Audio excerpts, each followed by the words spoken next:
Hi, I'm back with chapter 6. Are you ready to go? Shadow Warrior.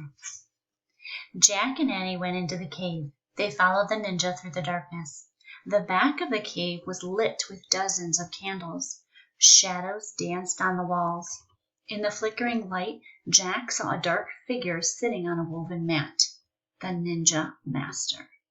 The ninja bowed to the master. Then he stepped to one side.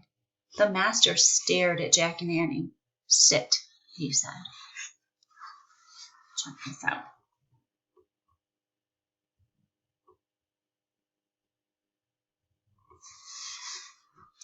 Jack and Annie sat on the cold, hard floor. Squeak! The mouse poked its head out of Annie's pouch. "It's okay, Peanut," said Annie.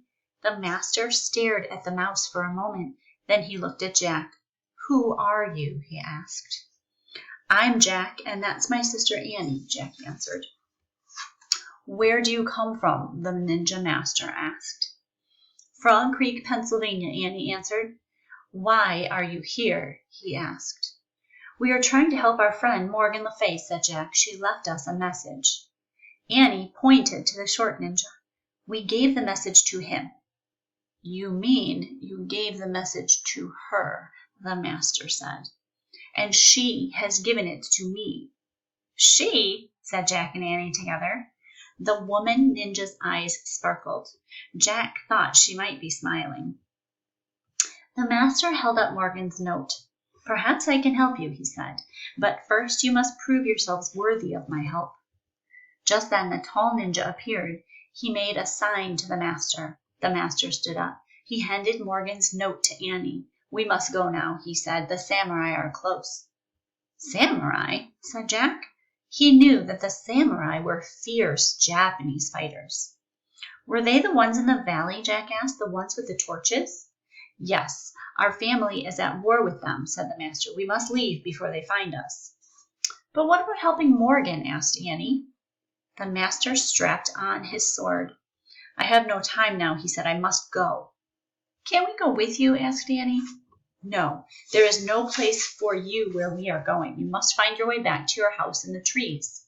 "Alone?" said Jack. "Yes, you must go alone, and beware of the samurai." "Why?" said Jack. "They will think you are one of us," said the master. "They will ask you no questions. They will show you no mercy." It means they're going to be very mean if they find Jack and Annie. "Yikes," whispered Annie. "But you've seen the way of the ninja. You can practice it yourselves now," said the master. "How?" said Jack. "Remember 3 things," said the master. "What?" said Jack. "Use nature, be nature, follow nature." "I can do that," Annie said. Jack looked at her. "You can?" he said. The master turned to Jack. "Your treehouse lies to the east. That is the way you must go," he said. "How?" wondered Jack. "How do we find the east?" Before he could ask, the master bowed. Then he disappeared into the shadows. The 2 ninjas led Jack and Annie out of the cave into the moonlight.